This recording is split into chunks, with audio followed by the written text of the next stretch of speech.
Welcome. এখন এই ছবিটাকে খুব খুব সহজ করে কিভাবে করা যায় সেটাই প্র্যাকটিস করতে হবে। আর তার জন্য আমরা সবার প্রথমে ছবির ডান দিক থেকে আঁকা শুরু করলাম। ডান দিকে প্রথমে একটা ঘর আঁকা হলো এবং তারপর তার পাশে আর একটা ঘরের কিছুটা অংশ যেটা দেখা যাচ্ছে সেটা করা হচ্ছে। এবং তোমরা লক্ষ্য করে দেখো, প্রথমেই কিন্তু আমরা ছবির ফোরগ্রাউন্ড অর্থাৎ সামনের দিকের অংশ ড্রয়িং করছি। অর্থাৎ প্রধান যে বিষয়বস্তুগুলো ছবিতে রয়েছে, দুটি ঘর, তার সাথে একটি গাছ।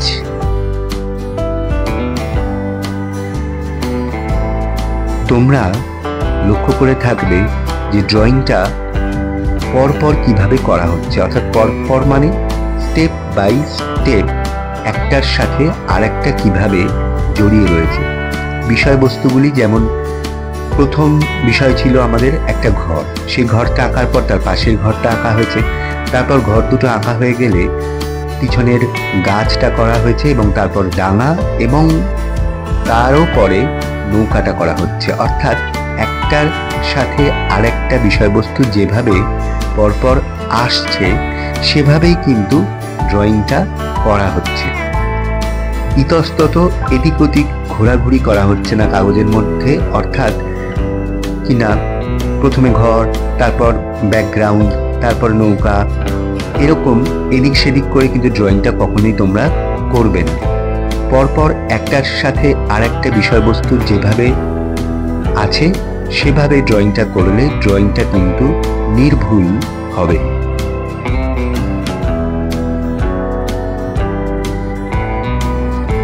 রঙের শুরুতেই আমরা আকাশ থেকে রং করা শুরু করব। আকাশ থেকে অর্থাৎ ছবির একেবারে উপর থেকে।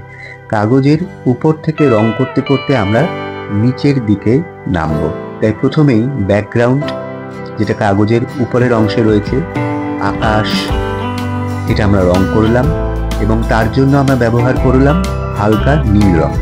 এখন হালকা নীল রংটা রেখে না দিয়ে আর যেখানে যেখানে হালকা নীল রং ব্যবহার করা যায় সেখানে কিন্তু আমরা একেবারে রংটা করে নেব।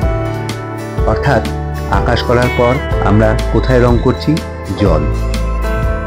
আর তোমাদের বক্সে যে রঙের নীল রয়েছে সে যে কোনো হালকা নীলই হোক না কেন, অর্থাৎ স্কাই ব্লু, যে কোনো লাইট ব্লু, যে কোনো রং কিন্তু তোমরা ব্যবহার করতে পারো। গাছে আমরা ব্যবহার করছি একটা ডিপ নীল রং।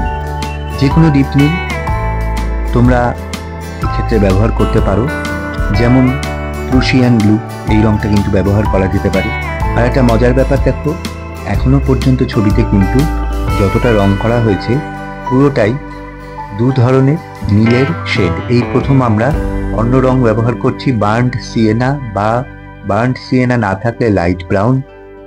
এই দুটোর মধ্যে যে কোনো রং তোমরা গাছে দিতে পারো। আর গাছটা কিভাবে রং করা হচ্ছে দেখো, প্রথমে আমরা গাছের ডালের বাঁ দিকগুলো একটু চেপে রং করেছি আর তারপর সেই একই রং কিন্তু হালকা করে বাকি অংশে ভর্তি করা হয়েছে। অর্থাৎ গাছের ডালে দুটো শেড আনার জন্য দুটো পৃথক বা আলাদা রং কিন্তু ব্যবহার করা হয়নি। একটি রংকেই একবার চেপে একটু ডিপ শেড আর হালকা করে চেপে হালকা শেড করা হলো। আবার ওই একই রং ছবিতে যেখানে যেখানে রয়েছে আমরা সেখানে সেখানে একেবারে একই সাথে করে নিচ্ছি। অর্থাৎ দরজা, জানলা, ঘরের, নৌকার ছাউনি, এই সমস্ত জায়গায় আমরা ওই একটা রংকেই কিন্তু কখনো হালকা কখনো চেপে এভাবে ব্যবহার করলাম। আর পিছনে ছবির ব্যাকগ্রাউন্ডে একেবারে পিছনে যে ডাঙাটা রয়েছে এবং তার উপর যে গাছগুলো রয়েছে সেখানে আমরা প্রথমে ক্রেয়ন কালার দিয়ে রং করেছিলাম, এবার কিন্তু করছি কালার পেন্সিল দিয়ে। আর কালার পেন্সিল দিয়ে প্রথমে করলাম এমেরাল্ড গ্রিন। এমেরাল্ড গ্রিন এই রংটা যদি তোমাদের কাছে না থাকে তো তোমরা ল্যাভেন্ডার কালার ব্যবহার করতে পারো, অথবা যে কোনো হালকা সবুজও কিন্তু দেওয়া যেতে পারে।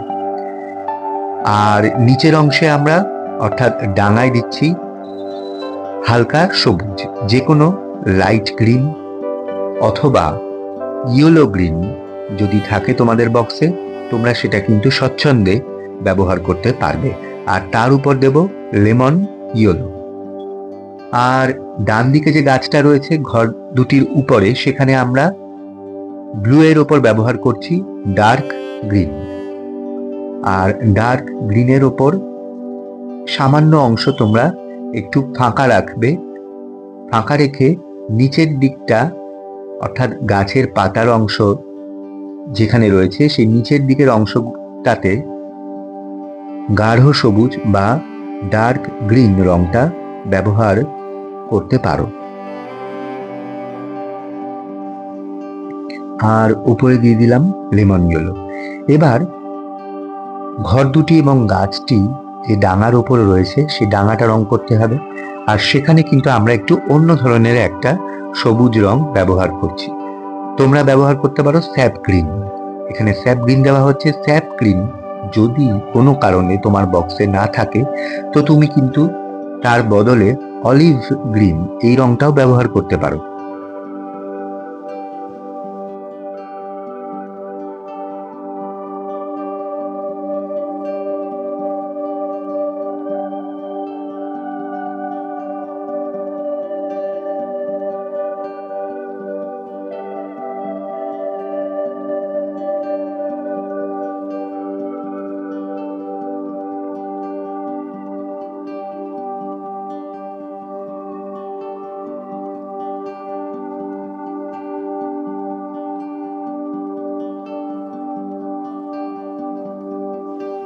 কেমন লাগলো ছবিটা অবশ্যই কিন্তু কমেন্ট বক্সে জানিও তোমরা।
ভালো লাগলে অবশ্যই সাবস্ক্রাইব করো এবং বেল আইকন প্রেস করো। লাইক কমেন্ট শেয়ার করতে কিন্তু ভুলো না।